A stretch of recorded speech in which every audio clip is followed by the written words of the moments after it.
أشهد أن لا إله إلا الله.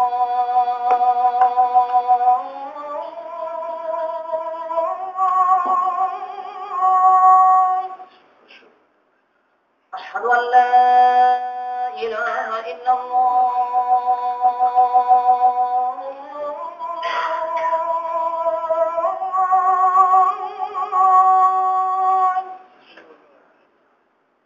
أشهد أن محمد رسول الله.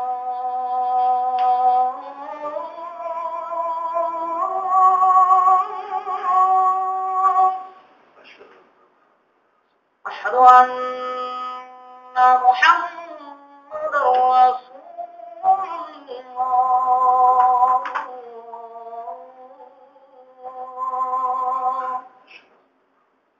حي على الصلاة.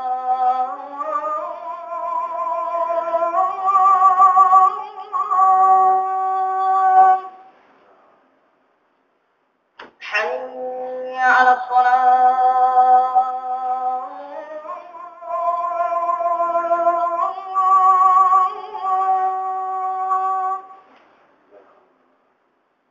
حي على الفلاح.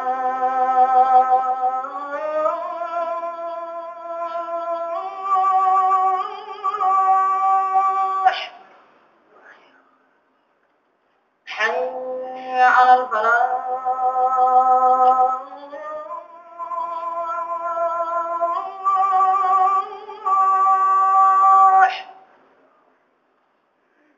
الله أكبر.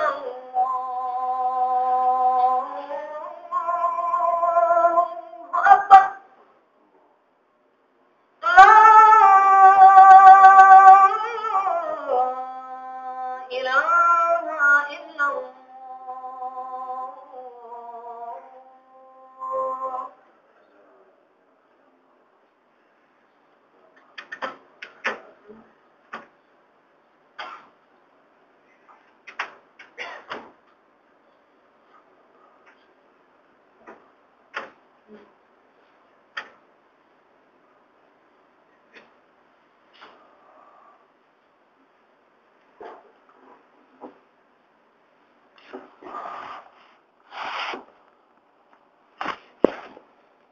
السلام علیکم ورحمۃ اللہ وبرکاتہ۔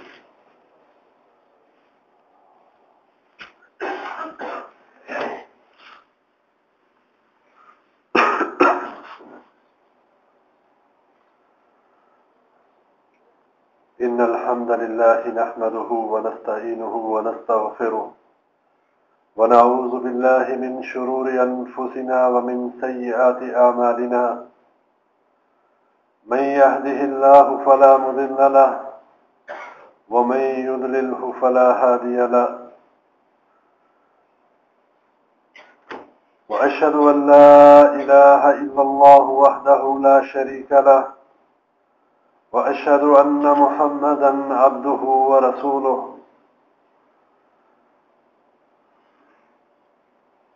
يا أيها الذين آمنوا اتقوا الله حق تقاته ولا تموتن إلا وأنتم مسلمون. يا أيها الناس اتقوا ربكم الذي خلقكم من نفس واحدة وخلق منها زوجها وبث منهما رجالا كثيرا ونساء، واتقوا الله الذي تساءلون به والأرحام إن الله كان عليكم رقيبا. يا أيها الذين آمنوا اتقوا الله وقولوا قولا سديدا يصلح لكم أعمالكم ويغفر لكم ذنوبكم، ومن يطع الله ورسوله فقد فاز فوزا عظيما. أما بعد، فإن خير الحديث كتاب الله، وخير الهدي هدي محمد صلى الله عليه وسلم، وشر الأمور محدثاتها، وكل محدثة بدعة، وكل بدعة ضلالة، وكل ضلالة في النار. اللهم صل على محمد وعلى آل محمد كما صليت على إبراهيم وعلى آل إبراهيم إنك حميد مجيد اللهم بارك على محمد وعلى آل محمد كما باركت على إبراهيم وعلى آل إبراهيم إنك حميد مجيد رب اشرح لي صدري ويسر لي أمري واحلل عقدة من لساني يفقهوا قولي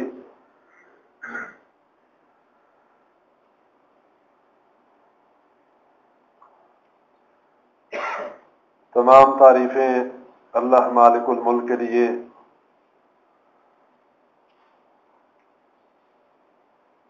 جو اکیلا ہمارا مشکل کشا اور حاجت روا ہے۔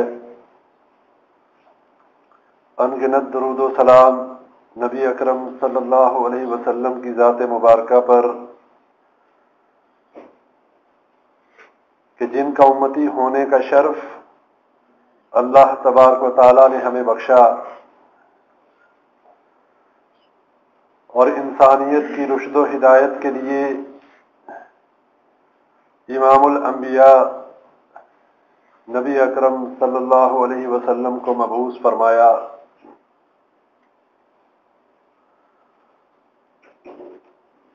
نبی صلی اللہ علیہ وسلم فرمایا کرتے تھے، ترمذی کی روایت ہے کہ میں اپنے والد ابراہیم علیہ السلام کی دعا کا نتیجہ ہوں، اور وہ دعا ابراہیم علیہ السلام نے اللہ سے کیا کی وہ اللہ نے قرآن میں ذکر کر دی، فرما دیا ربنا وابعث فیہم رسولا منہم یتلو علیہم آیاتک وَيُعَلِّمُهُمُ الْكِتَابَ وَالْحِكْمَةَ وَيُزَكِّيهِمْ إِنَّكَ أَنْتَ الْعَزِيزُ الْحَكِيمُ کہ اے میرے رب ان میں سے ایک رسول کو بھیج جو ان کو تیری آیات پڑھ کر سنائے اور جو ان کو تعلیم دے، ان کا تزکیہ کرے، ان کو پاک کرے، بے شک تو ہی جو ہے حکمت والا اور غالب ہے۔ اللہ نے یہ دعا قبول کی اور ہزاروں سال کے بعد نبی اکرم صلی اللہ علیہ وسلم کو آخری نبی بنا کر بھیجا۔ ان آیات میں جن باتوں کا ذکر ہے، ایک تو اپنے لوگوں کو تعلیم دے کن چیزوں کی، ان احکامات کی جو اللہ تبارک و تعالی نے نازل کیے الہامی کتابوں کی صورت میں اور آخری کتاب قرآن مجید کی شکل میں، اور اس کے ساتھ ساتھ ان کا تزکیہ کرے۔ تزکیہ کیا چیز ہے؟ تزکیہ پاک کرنے کو کہتے ہیں، طہارت کو بھی کہتے ہیں، اور یہ طہارت جو ہے یہ دو قسم کی ہے، ایک باطنی طہارت ہے اور ایک ظاہری طہارت ہے۔ حدیث میں آتا ہے الطہور شطر الایمان، یہ طہارت جو ہے، یہ پاک ہونا جو ہے ظاہری غلاظتوں سے، نجاستوں سے، یہ نصف ایمان ہے۔ اور اگر ایک انسان ظاہری نجاستوں سے پاک ہو جائے اور اسی طرح اپنے باطن کو باطنی نجاستوں سے پاک کر لے تو اس کا ایمان یقیناً مکمل ہو جائے گا۔ اور نبی صلی اللہ علیہ وسلم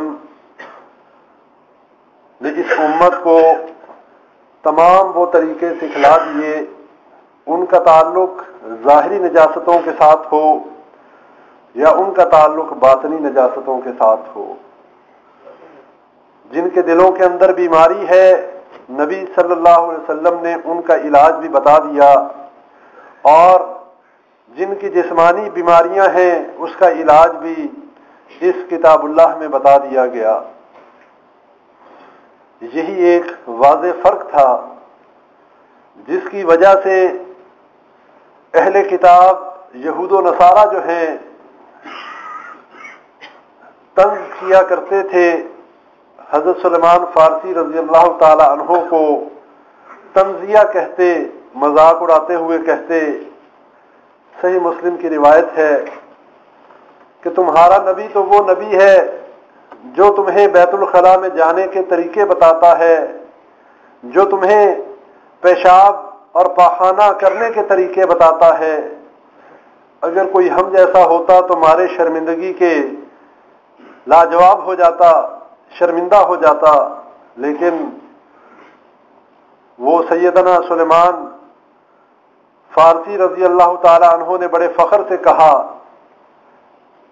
کہ ہاں، ہمارا نبی صلی اللہ علیہ وسلم ہمیں طہارت کے طریقے بتاتا ہے، بیت الخلاء میں جانے کے طریقے بتاتا ہے، اور ہمارے نبی نے کوئی ایسی بات نہیں چھوڑی جو اپنے امت کے لیے ضروری خیال کی ہو اور بتائی نہ ہو۔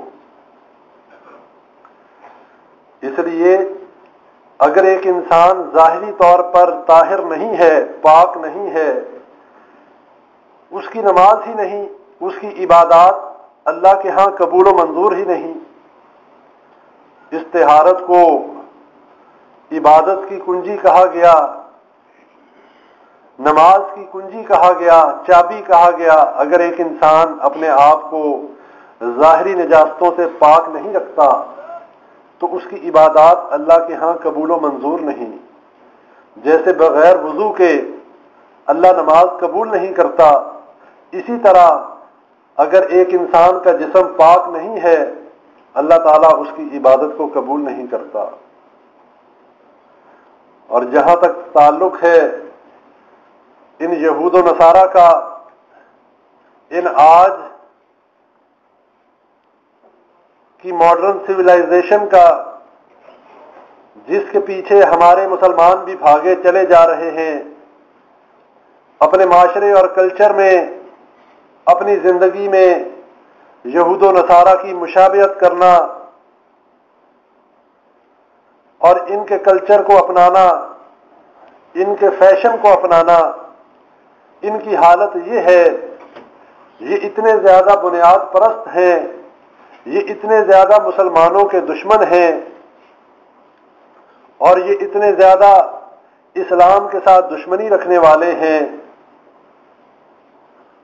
کہ 1250 عیسوی میں جرمنی کے بادشاہ کو صرف اس لیے کافر قرار دے دیا گیا، اس کے اوپر جو پادری نے الزام لگایا جس کی وجہ سے اسے کافر قرار دیا گیا، وہ الزام یہ تھا کہ یہ مسلمانوں کی طرح روزانہ نہاتا ہے، غسل کرتا ہے۔ یہ مسلمانوں کا امتیازی نشان ہے، پاکی اختیار کرنا، اپنے آپ کو پاک صاف رکھنا، اپنے جسم کا خیال رکھنا، ظاہری نجاستوں سے اپنے آپ کو بچانا، اور یہ دین اسلام کی ایک اساس ہے، بنیاد ہے۔ جب تک انسان کا ظاہر پاک نہیں ہوگا، وہ اپنی باطنی پاکی کو اختیار نہیں کر سکتا۔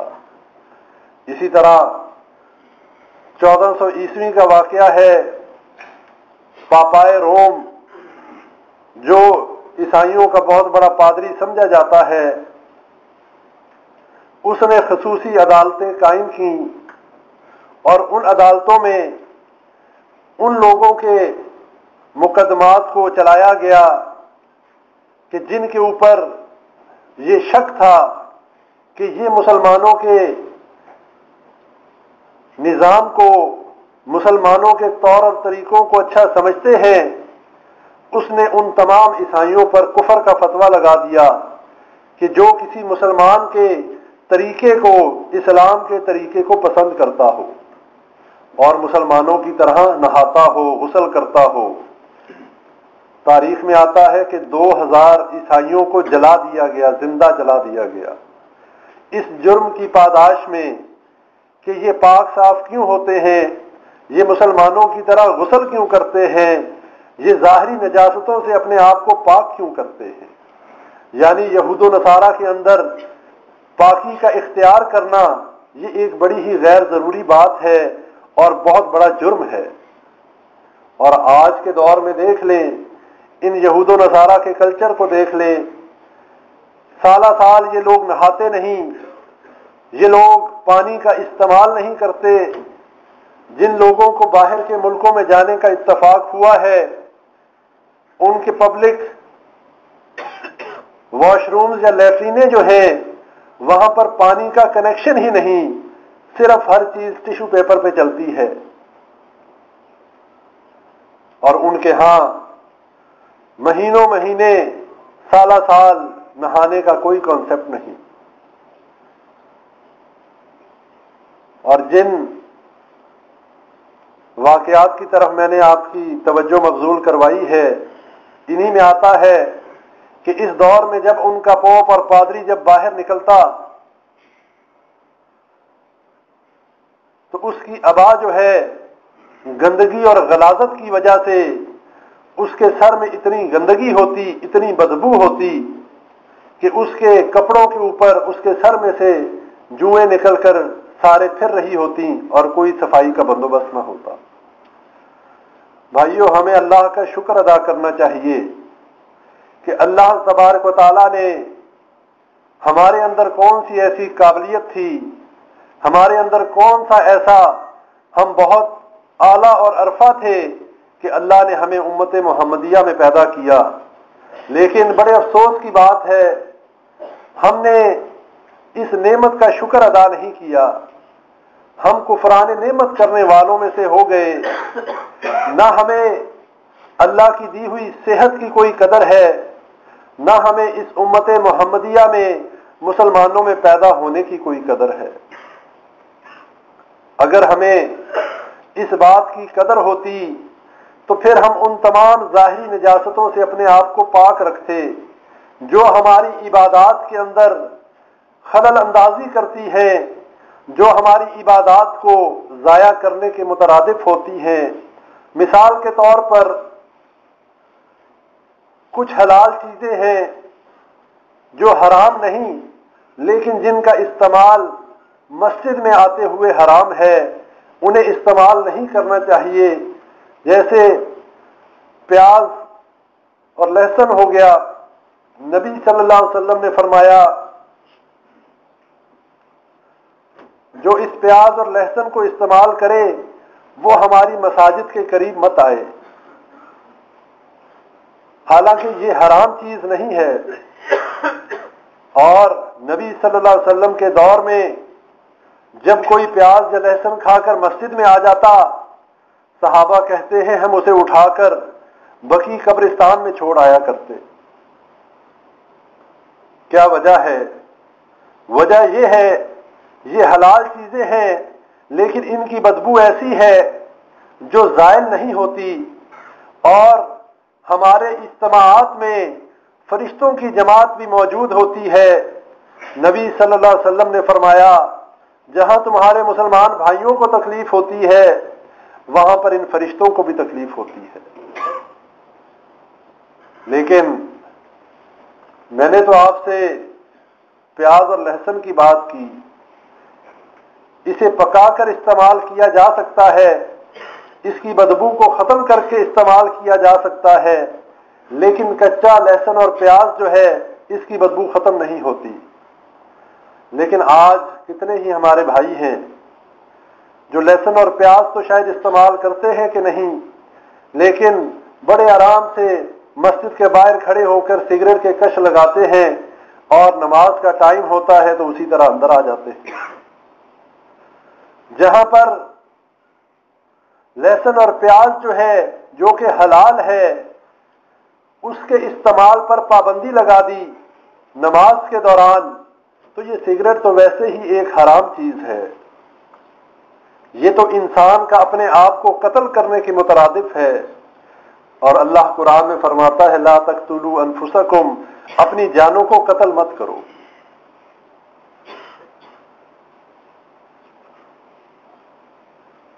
پہلے علماء نے اس بات پر اجتہاد کیا، سگریٹ کو مکروہ قرار دے دیا، لیکن بعد کے تحقیق اور اجتہادات نے علماء کو متفقہ طور پر اس کے حرام ہونے کا انہوں نے فتویٰ دے دیا. اس کی قباحتیں بہت ہیں. میرا موضوع اس حوالے سے نہیں ہے. میرا موضوع صرف طہارت کی اس ابتدائی لوازمات کے حوالے سے ہے جس کا ہمیں خیال رکھنا ضروری ہے.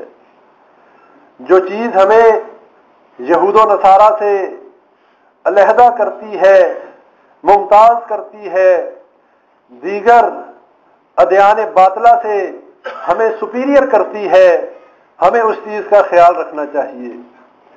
اس لیے کہ ایک مسلمان ہو، ایک نبی صلی اللہ علیہ وسلم کا امتی ہو، اور وہ اپنے آپ کو صاف ستھرا نہ رکھے، مسجد میں غسل کر کے نہ آئے، نمازیوں کو اس کے پسینے کی بدبو سے تکلیف پہنچے، یہ کسی مسلمان کا کام نہیں.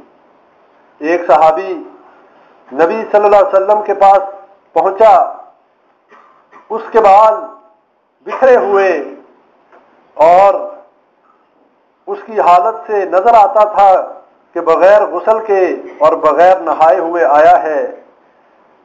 نبی صلی اللہ علیہ وسلم نے فرمایا، اس سے تھوڑی سی ناراضگی کا اظہار کیا اور اس صحابی سے کہا کہ تو کیوں نہیں اپنے بالوں کو سنوارتا، ان میں تیل کیوں نہیں لگاتا اور اپنے آپ کو صاف ستھرا کیوں نہیں رکھتا. ایک اور صحابی آیا، میلے کچیلے کپڑے، پسینے کی بدبو. نبی صلی اللہ علیہ وسلم نے پوچھا، کیا تیرے پاس مال نہیں ہے؟ کہنے لگا، اللہ کے نبی صلی اللہ علیہ وسلم مال تو بہت ہے، اونٹ ہیں، بکریاں ہیں، گھوڑے ہیں. نبی صلی اللہ علیہ وسلم نے فرمایا کہ جو مال اللہ نے تجھے دیا ہے وہ تیرے جسم کے اوپر، تیری ذات کے اوپر نظر آنا چاہیے.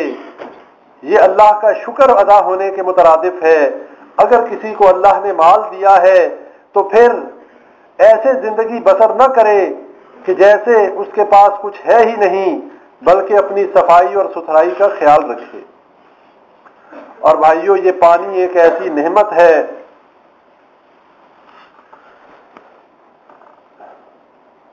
کہ جس کو اللہ تعالیٰ نے آسمانوں سے نازل کیا، اور یہ پانی کی خاصیت ہے کہ بذات خود یہ پانی پاک بھی ہے اور یہ پاک کرنے والا بھی ہے. الماء طاہر مطہر، کہ پانی پاک بھی ہے اور پاک کرتا بھی ہے. کئی ایسی چیزیں مشروب ہوتے ہیں جو بذات خود تو پاک ہوتے ہیں، جن کا استعمال صحیح ہوتا ہے، لیکن وہ اس سے پاکی اختیار نہیں کی جا سکتی. لیکن پانی کی یہ خاصیت ہے کہ یہ خود بذات پاک ہے اور یہ پاک کرنے والا ہے. اور اللہ نے قرآن میں ان صحابہ کرام کی تعریف فرمائی، جو صحابہ کرام نبی صلی اللہ علیہ وسلم کے دور میں نہ صرف مٹی کے ڈھیلوں سے پاکی اختیار کرتے بلکہ ساتھ پانی کا استعمال بھی کرتے. آج بھی یہ مسئلہ ذہنوں میں ہمارے آ جانا چاہیے. اگر آج بھی ایسے حالات ہوں، احادیث کی روشنی میں نبی صلی اللہ علیہ وسلم نے فرمایا کہ پاکی اختیار کرنے کے لیے پانی میسر نہیں ہے تو مٹی کے 3 ڈھیلے جو ہیں ان کا استعمال کیا جائے، اور اگر پانی میسر ہو دونوں کا استعمال اور بہتر اور افضل ہے، اس لیے کہ اللہ تعالیٰ پاکی اختیار کرنے والوں کو پسند کرتا ہے. واللہ یحب المطہرین، اللہ تعالیٰ پاکیزگی اختیار کرنے والوں کو پسند کرتا ہے. حدیث میں آتا ہے نبی صلی اللہ علیہ وسلم جب بیت الخلاء میں داخل ہوتے تو داخل ہونے سے پہلے دعا پڑھتے، اللہم انی اعوذ بک من الخبث والخبائث. یہ بیت الخلاء میں داخل ہونے کی دعا ہے، اور جب بھی بیت الخلاء میں داخل ہوا جائے بایاں پاؤں جو ہے اندر داخل کیا جائے. یہ اپنا معمول بنا لیں. نبی صلی اللہ علیہ وسلم کی سنت یہی ہے کہ جب نیکی کے کام کی طرف، اچھائی کی طرف بڑھتے تو دائیں طرف سے شروع کرتے. جب کپڑے پہننے لگتے تو پہلے دایاں بازو جو ہے اسے داخل کرتے اور جب اتارنے لگتے تو پہلے بائیں طرف سے شروع کرتے. مسجد میں داخل ہو پہلے دایاں پاؤں اندر داخل کرے اور جب مسجد سے باہر نکلے تو پہلے بایاں پاؤں لیفٹ جو ہے پاؤں جو ہے اسے پہلے باہر رکھے. مسجدیں اللہ کا گھر ہیں، یہاں پر اللہ تعالیٰ کی رحمتیں ہیں، یہاں پر برکتیں ہیں، اور بازار جو ہیں یہ شیاطین کی آمد گاہ ہے، یہ شیاطین کے پھرنے کی جگہ ہیں، بری جگہ ہیں. لہذا جب باہر کو نکلیں بازار کی طرف نکلیں تو بایاں پاؤں پہلے باہر نکالیں. بیت الخلاء میں داخل ہوتے وقت اللہم انی اعوذ بک من الخبث والخبائث یہ دعا پڑھنی چاہیے کہ اے اللہ میں تیری پناہ میں آتا ہوں ان خبیث جنات اور جننیوں سے. اور جب بھی انسان بیت الخلاء میں داخل ہو تو اللہ کی پناہ لے لے، اس لیے کہ یہ بیت الخلاء گندگی کی جگہ ہوتی ہیں، یہاں پر شیاطین اور یہاں پر ایسی خبیث چیزیں جو ہیں وہ موجود ہوتی ہیں. ان سے پناہ میں آنے کے لیے اللہ تعالیٰ کے ہاں یہ دعا پڑھ لینا بہت بہتر اور ضروری ہے. اور دوسری بات یہ ہے بیت الخلاء کے اندر جو انسان رفع حاجت کے لیے جائے اسے وہاں پر بات چیت نہیں کرنی چاہیے، خاموشی اختیار کرنی چاہیے. اور نبی صلی اللہ علیہ وسلم کی سنت یہی ہے کہ جب رفع حاجت کے لیے بیٹھتے جب زمین کے بالکل قریب ہو جاتے تو اپنے کپڑے کو اٹھاتے. یہ پردے کے لحاظ سے بہت بہتر ہے، کیونکہ آج کل ہمارے ہاں ترقی ہو چکی، اب لوگ کھلی جگہوں پر کم ہی جاتے ہیں. ابھی بھی دیہاتوں میں کچھ دیہات ایسے ہوں گے جہاں پر لوگ جو ہیں وہ کھلی جگہوں میں اور زمینوں میں دور جاتے ہیں رفع حاجت کے لیے. ان کے لیے یہ مسئلہ بھی ہے کہ جب وہ رفع حاجت کے لیے بیٹھیں تو قبلے کی طرف نہ منہ کریں اور نہ ہی اپنی پیٹھ کو کریں.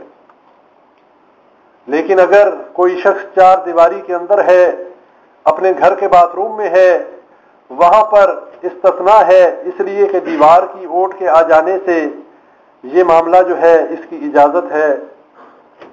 دوسرا مسئلہ یہ ہے کہ جب انسان طہارت حاصل کرے ایک تو بایاں ہاتھ استعمال کرے، شرمگاہ کو دایاں ہاتھ لگانا منع ہے. نبی صلی اللہ علیہ وسلم نے منع فرمایا، طہارت حاصل کرنے کے لیے بائیں ہاتھ کا استعمال کرنا چاہیے. اور بیت الخلاء میں موجودگی کے دوران اگر کوئی آواز دے اس کا جواب نہیں دینا چاہیے، اگر کوئی سلام کہے اس کا بھی جواب نہیں دینا چاہیے. اور بیت الخلاء میں اللہ کا ذکر کرنا، کسی قسم کی تلاوت کرنا، کسی قسم کی دعا پڑھنا بیت الخلاء کے اندر یہ جائز نہیں. یہ تو بہت دور کی بات، ویسے بھی کلام کرنا صحیح نہیں جب انسان رفع حاجت کی حالت میں ہو. ہمارے ہاں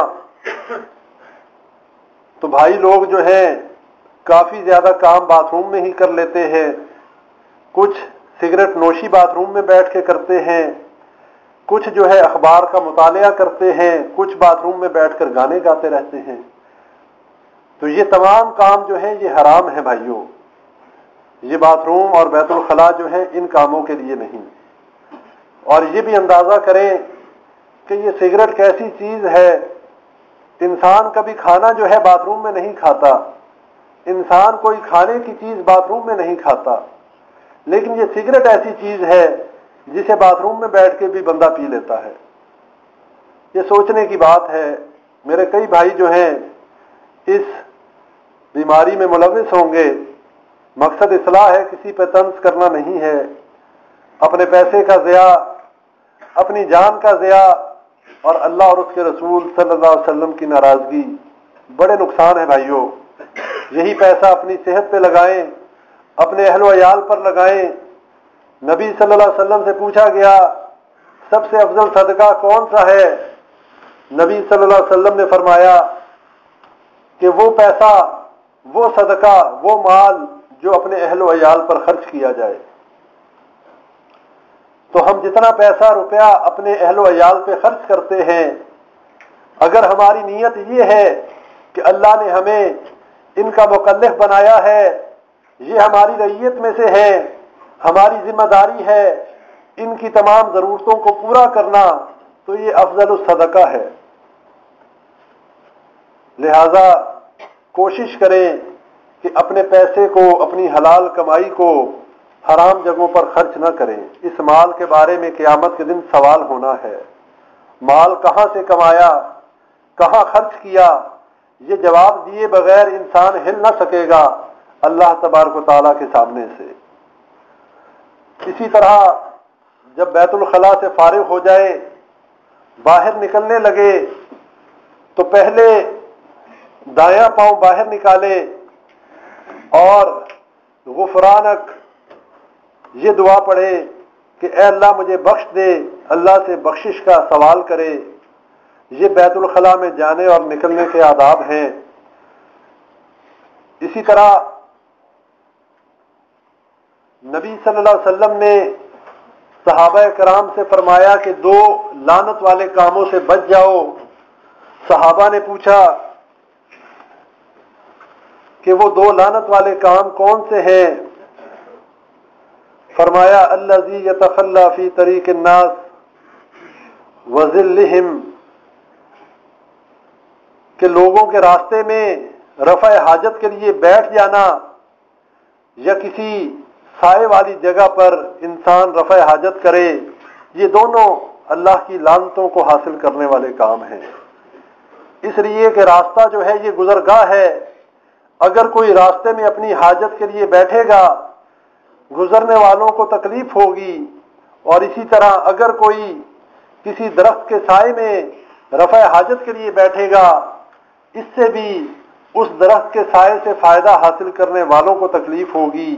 فرمایا یہ دونوں کام اللہ کی لعنتوں کا مستحق بننے کے مترادف ہیں، اس سے بچ جاؤ۔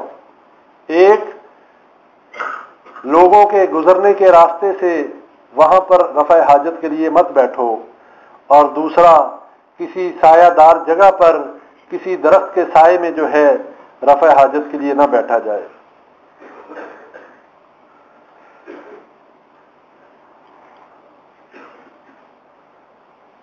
اللہ سے دعا کریں اللہ تعالی ہمیں صحیح طریقے سے پاکیزگی اختیار کرنے کی توفیق عطا فرمائے، ہمیں ظاہری اور باطنی طہارت حاصل کرنے کی توفیق عطا فرمائے۔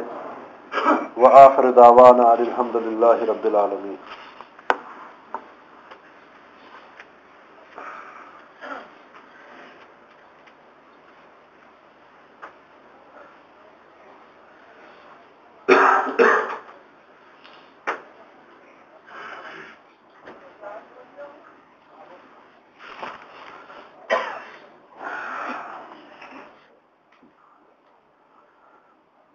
إن الحمد لله نحمده ونستعينه ونستغفره ونعوذ بالله من شرور أنفسنا ومن سيئات أعمالنا، من يهده الله فلا مضل له ومن يضلله فلا هادي له، وأشهد أن لا إله إلا الله وحده لا شريك له، وأشهد أن محمدا عبده ورسوله، أما بعد فإن خير الحديث كتاب الله، وخير الهدي هدي محمد صلى الله عليه وسلم، وشر الأمور محدثاتها، وكل محدثة بدعة، وكل بدعة ضلالة، وكل ضلالة في النار۔ آج کا خطبہ جمعہ طہارت کے حوالے سے تھا۔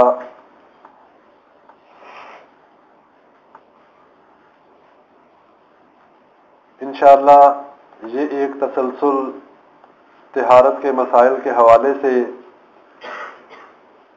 کتاب اللہ اور سنت رسول اللہ کی روشنی میں آپ بھائیوں کے سامنے طہارت کے مسائل، پھر غسل کے مسائل، اور اسی طرح وضو کے مسائل، اور اس کے بعد انشاءاللہ نماز کا طریقہ اللہ کی توفیق سے انشاءاللہ یہ اگلے چند خطبات جمعہ میں آپ کے سامنے رکھیں گے، جس سے کوشش یہ ہے کہ اللہ تعالی ہماری تمام عبادات کو قبول کر لے، اس لیے کہ یہ بنیادی نقطہ سمجھ لیں، اگر ہم طہارت حاصل کرنے کے طریقوں سے واقف نہیں ہیں، اگر ہمیں یہ معلوم نہیں کہ نبی صلی اللہ علیہ وسلم کس طریقے سے بیت الخلاء میں جاتے، کس طریقے سے بیت الخلاء سے نکلتے، کس طریقے سے غسل جنابت یا عام غسل کرتے، کس طریقے سے وضو کرتے، تو میرے بھائیوں بغیر وضو اور بغیر طہارت کے نماز نہیں ہوتی۔ حدیث میں آتا ہے لا تقبل الصلاۃ بغیر طہور، کہ بغیر طہارت کے نماز نہیں قبول ہوتی، لا تقبل الصلاۃ۔ تو یہ بڑا بنیادی اور اہم نقطہ ہے، اور اسی طرح ایک وعید ہے ان لوگوں کے لیے جو بیت الخلاء میں جاتے ہیں اور اپنے پیشاب سے بچتے نہیں۔ صحیح مسلم کی روایت ہے، عبداللہ بن عباس رضی اللہ تعالیٰ عنہ روایت کرنے والے ہیں، فرمایا کہ قبر میں اکثریت کو جو عذاب ہوتا ہے وہ اسی پیشاب سے نہ بچنے کی وجہ سے ہوتا ہے۔ اور اسی طرح صحیح بخاری کی ایک روایت میں نبی صلی اللہ علیہ وسلم ایک قبر سے گزرے،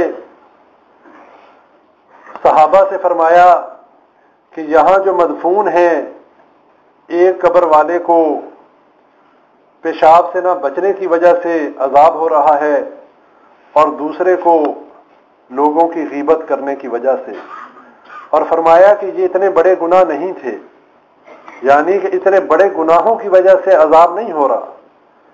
یہاں بڑے سے مراد یہ نہیں کہ ان گناہوں کا جرم جو ہے وہ چھوٹا ہے، بلکہ بڑے سے مراد یہ ہے کہ یہ کوئی ایسے گناہ نہیں تھے جس سے بچا نہ جا سکتا ہو۔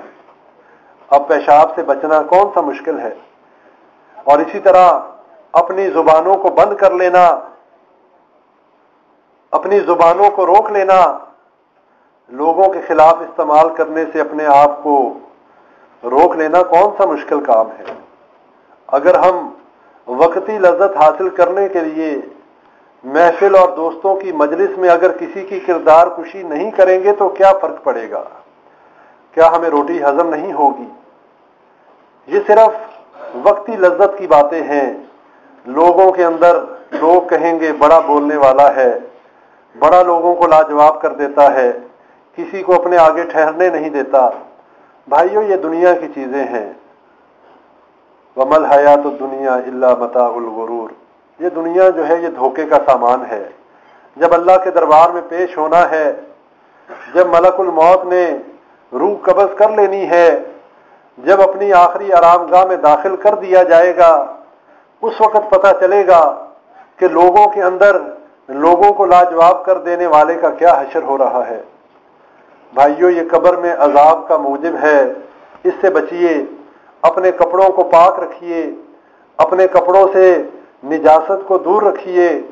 اور اسی طرح صحیح بخاری کی روایت ہے، ایک ہمیشہ جو ہے رفع حاجت بیٹھ کے پیشاب کرنا چاہیے، لیکن صحیح بخاری کی ایک روایت سے یہ بات ملتی ہے اگر کوئی ایسی جگہ ہو جہاں پر کپڑوں کے ناپاک ہونے کا اندیشہ ہو، بیماری ہو، کوئی ایسا معاملہ ہو تو کھڑے ہو کر پیشاب کیا جا سکتا ہے، لیکن کسی ایسی مجبوری کے تحت کہ جس میں یہ خطرہ ہو کہ کپڑے ناپاک ہو جائیں گے، نبی صلی اللہ علیہ وسلم نے ایک دفعہ، صحیح بخاری کی روایت ہے، ایک گندگی کا ڈھیر تھا، اس کے قریب انہوں نے پیشاب کیا تو کھڑے حالت میں، لیکن ہمیشہ نبی صلی اللہ علیہ وسلم بیٹھ کر پیشاب کیا کرتے تھے۔ لہٰذا یہ بات ذہن میں رکھیں کہ رفع حاجت ہمیشہ بیٹھ کر ہی کرنی چاہیے، اور یہ پیشاب کے قطروں سے بچنا چاہیے، اس لیے کہ یہ انسان کی پاکیزگی کو اور اس کی طہارت کو ختم کر دیتا ہے۔ اور اس کے ساتھ ساتھ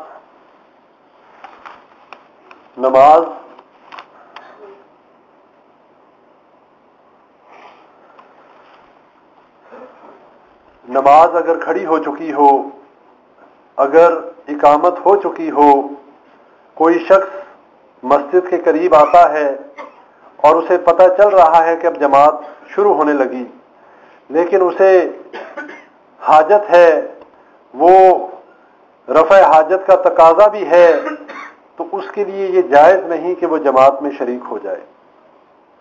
اسے چاہیے کہ پہلے بیت الخلاء میں جائے، اپنی حاجت کو رفع کرے اور اس کے بعد تسلی سے وضو کرے، اس کے بعد آ کر نماز میں شریک ہو۔ ہمارے بھائی کئی یہ غلطی کرتے ہیں کہ ادھر پیشاب بھی آ رہا ہے، ادھر نماز کھڑی ہے، اب اسے پتا ہے کہ اگر میں پیشاب کرنے گیا اور پھر اس کے بعد وضو کیا تو میری 2 یا 3 رکعتیں نکل جائیں گی، تو میں ایسا کرتا ہوں نماز پڑھ لیتا ہوں۔ ایسی حالت میں بھائیوں نماز نہیں ہوتی۔ جب انسان بھوک کی حالت میں ہو، اتنی شدت سے بھوک لگی ہے، اللہ کے سامنے کھڑا ہے، دھیان روٹی کی طرف ہے، ایسی حالت میں بھی نماز پڑھنے سے منع کیا گیا۔ اور ایسی حالت میں بھی کہ انسان اس کو رفع حاجت جو ہے کے لیے جانا ہے اور وہ نماز سے اپنی جان چھڑا کر چاہتا ہے ایک دفعہ جاؤں، تو یہ طریقہ بھی صحیح نہیں۔ اگر ایسا مسئلہ ہو، پہلے وہ اپنی حاجت کو جو ہے رفع کرے اور اس کے بعد جو ہے نماز میں آ کر شریک ہو، جتنی نماز ملے پڑھ لے جماعت کے ساتھ، اور جو رہ جائے اسے بعد میں پورا کر لے۔